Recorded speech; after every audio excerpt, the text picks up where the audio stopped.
Boa tarde a todos. É sempre com muito carinho e com muita gratidão que eu retorno a essa casa. Nós hoje vamos conversar sobre a escolha das provas. Eu não sei vocês, mas eu sempre escuto muito as pessoas questionarem o espiritismo em função das chamadas provas que nós temos que passar, né? Não obstante, o planeta nesse momento ainda é considerado, o planeta Terra, um planeta de provas e expiações.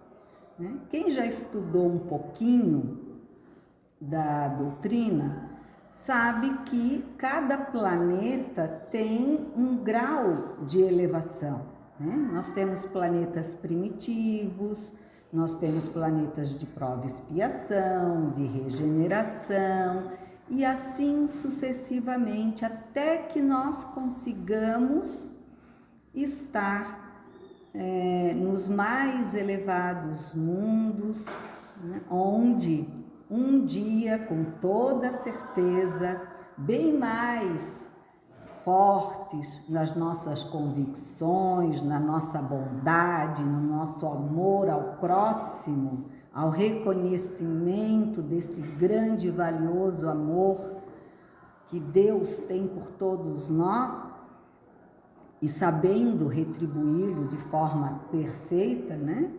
Lá nesses mundos ditosos nós um dia também estaremos. Mas, por enquanto, nós ainda estamos nesse planetinha chamado de provas e expiações, já em transformação para um mundo de regeneração. E aí as pessoas dizem assim: se nós viemos para cá com a incumbência de passar por isso, aquilo e aquilo outro, de que adianta fazer alguma coisa ou não fazer nada? Já está tudo escrito, é o destino, muita gente costuma dizer, né? E, na verdade, não é bem assim. Nós viemos com uma programação. Da mesma maneira como nós, muitas vezes, né, quem nunca planejou uma festa de aniversário, uma surpresa para alguém, né, e que lá no pensamento, no papel, estava tudo perfeito. Na hora da bendita da festa, ninguém pensou que podia chover e não tinha um toldo para proteger da chuva. Então, tivemos que dar um outro jeitinho, quem sabe até mudar de lugar a festa, para que não ficassem todos embaixo de chuva. A nossa vida no plano terreno se faz da mesma maneira. Nós viemos com uma programação para a nossa caminhada. Porém, acontecem problemas no caminho, em que nós temos o livre arbítrio de dizer: não, eu vou continuar firme e vou dar um jeito de chegar aonde eu tinha planejado, ou acho que eu vou deixar para a próxima, vou desistir, vou ficar por aqui mesmo, é muito difícil, eu não tenho condições. E assim a gente inventa várias outras desculpas, né? Mas nós estamos falando de prova. E por que então que nós temos provas? Bom, a Terra é uma escola. Nós aqui viemos encarnados para que possamos, através do aprendizado nessa escola ou nessa encarnação, tirarmos o maior conhecimento possível para passarmos de ano. Ou seja, para podermos retornar à pátria espiritual, dizendo, olha, eu combinei de fazer 3 matérias nessa vida e eu consegui, eu passei nas 3. Deu um pouquinho de dificuldade, fiquei de recuperação aqui ou ali, mas eu consegui, eu passei. Ai, que ótimo! Então agora o que você quer fazer? Agora eu vou optar por aquelas outras 3 matérias que eu ainda não passei. Eu preciso ainda melhorar a minha honestidade, porque às vezes eu gosto de mentir um pouquinho. Eu quero melhorar as minhas mãozinhas, que ainda de vez em quando são muito leves, e eu cometo algumas coisinhas que eu não deveria cometer, e assim sucessivamente. Então, para passar nessa matéria, eu vou voltar novamente a estudar sobre isso. E como é que a gente se prepara para ser mais honesto? Vivendo onde todos são honestos? Às vezes sim. Às vezes a gente entra num grupo familiar onde todos são completamente honestos, e aí a gente ali vai para poder ter esse apoio da família que vai nos dizer, meu filho, é por aí o caminho, tá vendo? A gente aqui, a gente trabalha, a gente estuda, a gente se esforça, a gente educa, né? E continuamos a nossa vida sempre de forma muito correta. Só que um belo dia, ele encarnado encontra um amigo, não muito amigo, aqueles que dizem assim, vamos ali, vamos furar aquela fila. Só para ver como é que é, a gente consegue. E aí, para não perder o amigo, sabe?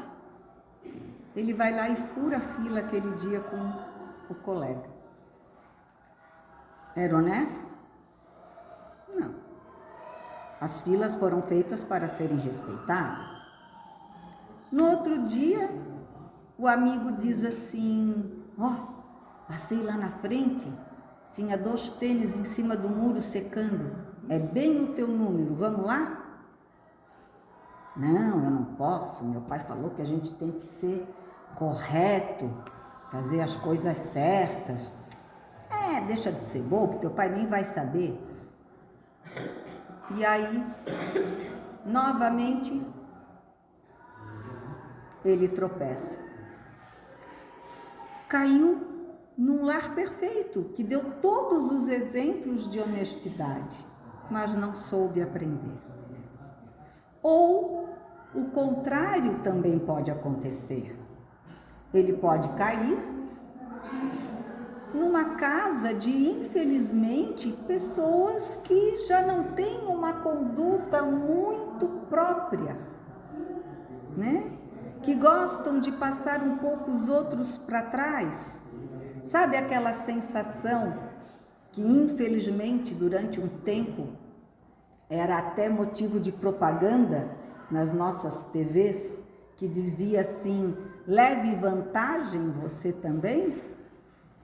Aquelas pessoas que tentam levar vantagem sobre tudo, sobre todos, não interessa, o importante é que eu chegue à frente. E ali naquele meio, ele nasce e ele começa a transformar o seu meio. Porque ele quer sim ser justo, correto, ele quer passar de ano nessa encarnação. Então essas são as provas. São provas que nós escolhemos, às vezes passando por situações que aparentemente seriam mais fáceis, e ainda assim nós nos perdemos, e por outras, em situações que parecem muito mais difíceis, e ali nós viramos exemplos. As provas, elas existem para que possamos nos aperfeiçoar cada vez mais naquilo que ainda tenhamos dificuldade. As provas nos mostram isso. Não é assim na escola? Se eu erro uma questão, é porque eu sei que aquela questão não está bem assimilada, eu não aprendi aquele conteúdo como deveria. Mas, se eu acerto, é porque eu já posso mudar de ano. Eu já posso aprender coisas novas. E nós, seres infinitos, espíritos eternos, precisamos passar pela escola, desde a menor classe até a formatura, de tudo e todas as matérias que se precisa aprender para sermos simplesmente amor. No nosso livro dos Espíritos, nós temos na questão 261, primeiro eu vou falar da questão 258, que diz assim: no estado errante e antes de começar nossa existência corpórea, o espírito tem consciência e previsão das coisas que lhe vão acontecer durante a vida? Ele próprio, respondem os espíritos, escolhe o gênero de provas que deseja sofrer, e nisso consiste o livre-arbítrio. Ou seja, quando os nossos filhos resolvem, por exemplo, fazer uma faculdade, eles escolhem a faculdade que vão fazer. Nós podemos dar opinião, né? Você tem um perfil tão bom em matemática, por que não vai fazer engenharia? Aí a pessoa diz assim: não, eu quero fazer história. E os pais ficam assim, né? Ué, nunca foi bom em história, agora vai fazer história na vida, na faculdade? Como? Eu descobri que agora a história se fez importante na minha vida. Eu descobri o valor da história. E os pais podem fazer o quê? Apoiar, esclarecer, que às vezes não é fácil a vida de um historiador, né? Seja na licenciatura como professor, seja como pesquisador. Infelizmente a gente ainda não dá muito valor a isso, né?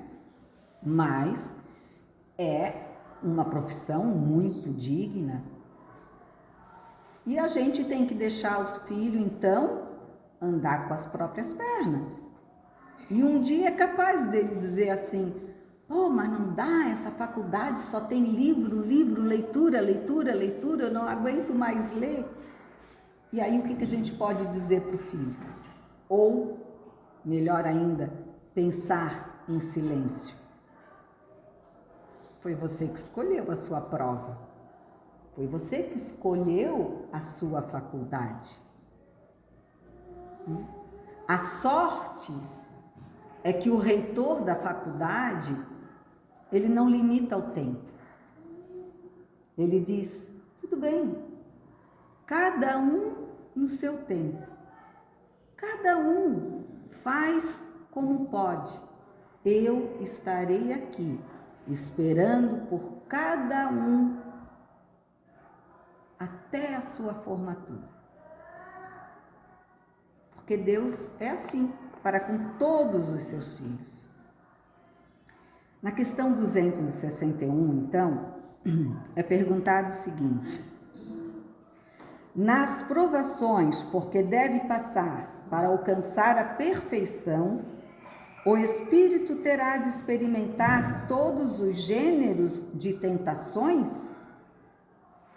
Terá de passar por todas as situações que possam exercitar-lhe o orgulho, a inveja, a avareza, a sensualidade, etc.? E olha só a resposta. Certamente não, pois sabeis que há os que tomam desde o princípio um caminho que os livra de muitas provas. Mas aquele que se deixa arrastar para o mau caminho corre todos os riscos desse caminho. Pode um espírito, por exemplo, pedir a riqueza e esta lhe ser concedida. Então, conforme o seu caráter, poderá tornar-se avarento ou pródigo, egoísta ou generoso, ou ainda entregar-se a todos os prazeres da sensualidade, o que não quer dizer que deva passar forçosamente por todas essas tendências. Às vezes, a pessoa mantém uma habilidade para com o próximo, para com todos os outros ao seu redor, mas, ao mesmo tempo, é aquela pessoa que distribui demais e cobra demais. Ele pode ter, na verdade, partilhado o que ele recebeu, mas infelizmente ele não entendeu que o que a mão direita entrega, a esquerda não precisa saber.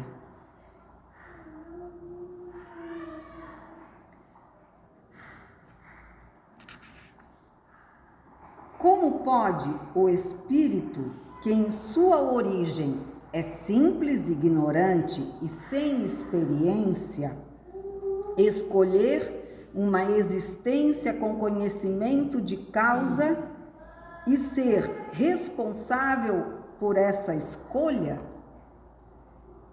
Ora, quem de nós pega um filho de 3 anos e diz para ele assim: qual é o jardim de... Não é jardim de infância agora, né? Eu não sei, eu ainda sou da antiga. Qual é a escolinha que você quer entrar, meu filho? Alguém faz isso com um filho de 3 anos? Creio que não, né? A gente faz uma avaliação e vê qual a escolinha que o meu filho, ou que eu acredito que será melhor para o meu filho. E assim Deus faz conosco. Quando nós ainda não temos condições de fazermos as nossas próprias escolhas, Ele escolhe por nós, tentando dar a nós o melhor aprendizado, a melhor escola, para que possamos crescer, aprender, né? Passar de ano. E só então, quando nós já estivermos lá pelo fundamental, eu acho que é isso, né? Hoje em dia, antigamente era o ginásio, né? A gente já está lá pelos 12 anos, quem sabe, já dá para começar a conversar com os pais, né? Negociar. Ah, eu queria estudar naquela escola, não queria ficar mais nessa, ou eu queria ir para lá com a fulana, ou eu queria ficar aqui, não queria sair. Aí a gente já tem um certo, né? A criança já tem condições de dar as suas opiniões, como nós também. A partir do momento que vamos aprendendo, nós vamos dividindo a responsabilidade na escolha da nossa escola com a espiritualidade maior. E a resposta dos espíritos à pergunta que eu fiz é bem assim. Deus lhe supre a inexperiência, traçando-lhe o caminho que deve seguir, como fazes com uma criança, desde o berço.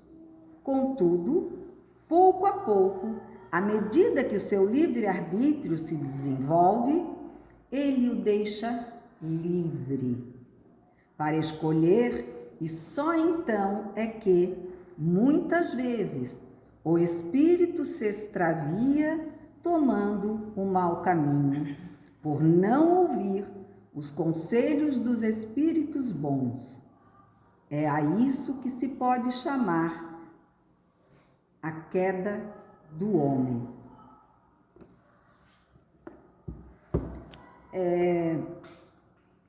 Eu costumo usar a palavra engraçado, porque, parecem, às vezes, coisas tão difíceis e impossíveis. Mas quando a gente traz para o nosso dia a dia, nada mais é do que a mesma conduta. As pessoas questionam tanto, o que é que eu preciso fazer, né, para que Deus olhe por mim, para que a minha vida seja melhor, para que eu tenha mais sucesso, mais felicidade. Estude, se empenhe nessa escola chamada vida. Mas a vida em si não tem matemática, história, português, mas tem uma única frase que precisa ser estudada, feito exercício, errado, apaga, volta, refaz. É a mais difícil de todas as equações. Sabe qual é? Amar a Deus sobre todas as coisas e ao próximo como a si mesmo. Quando nós realmente conseguirmos olhar nos olhos de todo o outro com a mesma expressão, com o mesmo sentimento fraterno, de irmão, de amor, de eu quero o teu bem, tanto quanto eu quero para mim mesmo, nós estaremos prestes a ganhar o nosso diploma de formados. Mas, enquanto eu não consigo fazer para o todo, eu posso começar a me exercitar, em primeiro lugar, no meu núcleo familiar. Mesmo com as diferenças, mesmo se a minha mãe é uma chata, mesmo se o meu irmão é um grosso, mesmo se meu pai não faz nada para me ajudar, mesmo se a minha irmãzinha não me deixa em paz. É ali que eu começo a desenvolver essa equação de amar com, apesar e junto de tudo ou de todo aquele. É olhar sem questionar. Jamais seremos a favor do pecado, mas jamais deveremos ser contra o pecador. Porque hoje ele errou, mas provavelmente, com toda certeza, quem errou ontem fui eu. Ou vou errar amanhã. Porque ainda somos aprendizes. Ainda precisamos das provas. Todos nós. todos nós. Alguns um pouco mais adiantados, outros nem tanto, mas cada um, de acordo com as suas possibilidades, vai sim, com toda certeza, um dia receber o seu canudo. Porém, não significa que antes desse dia derradeiro nós já não possamos desfrutar da paz, da alegria, dos momentos em que o nosso desejo sincero num ato de amor, de caridade, de compaixão para com o outro, recebamos, sintamos o bálsamo, a gota da felicidade que um dia será plena para cada um de nós. Porque é assim, Deus vai dando, sabe? É como se a gente, quando está de dieta e que só pode comer aquele quadradinho do chocolate, aí a gente saboreia, né? Ai, que quadradinho gostoso! Quando a gente faz, mesmo com um monte de coisa errada, de topadas, de erros, de escorregões, aí a gente pega um dia inspirado e estende a mão ao outro. Que chocolate mais delicioso! Que sensação de prazer, de bem-estar, de riqueza. A gente não busca tanto a riqueza, pois não há riqueza maior do que nos sentirmos com uma gota do amor do Pai, com uma gotícula do sentimento de Jesus para com todos nós. Porque quando a gente estende a mão para o outro, nós estamos repetindo o gesto que Jesus faz conosco todos os dias. Ah, mas eu nunca vejo Jesus. Mas quem é Jesus? Ele é todo aquele que está ao nosso lado. E Ele é aquele que está em nós. Então, tudo que parece muito complicado ou muito difícil começa a se transformar. E aí, depois de toda a turbulência, depois de tantas faíscas,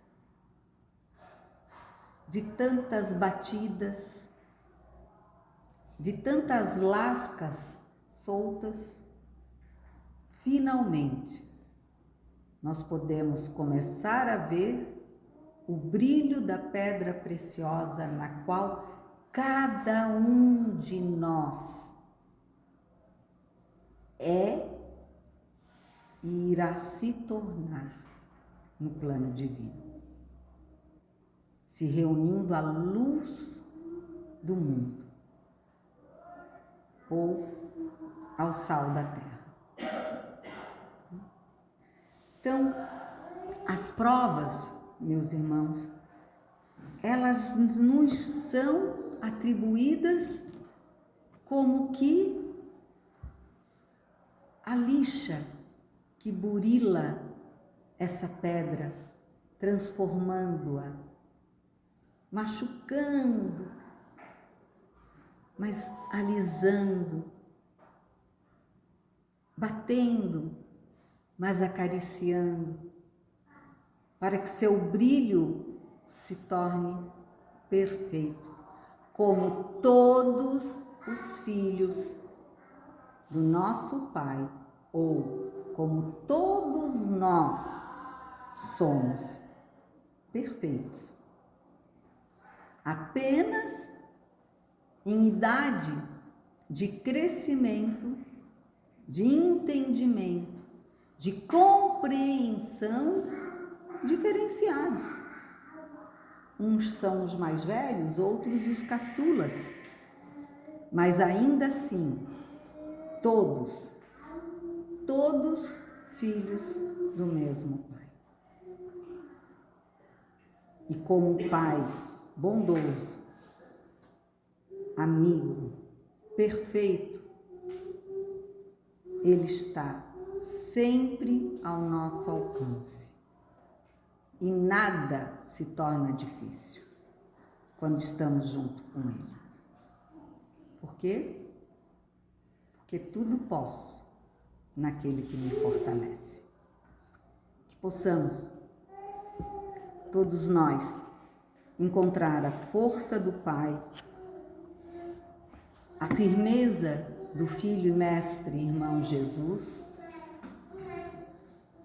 e a delicadeza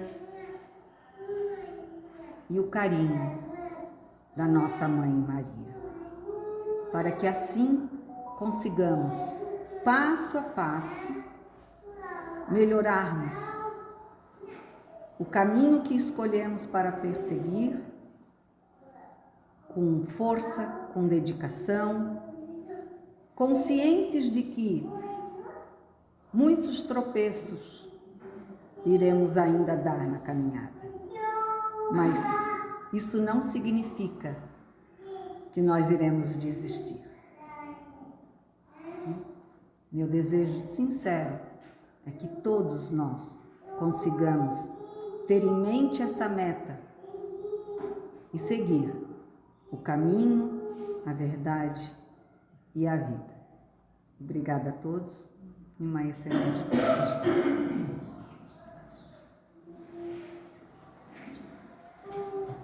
Boa tarde a todos.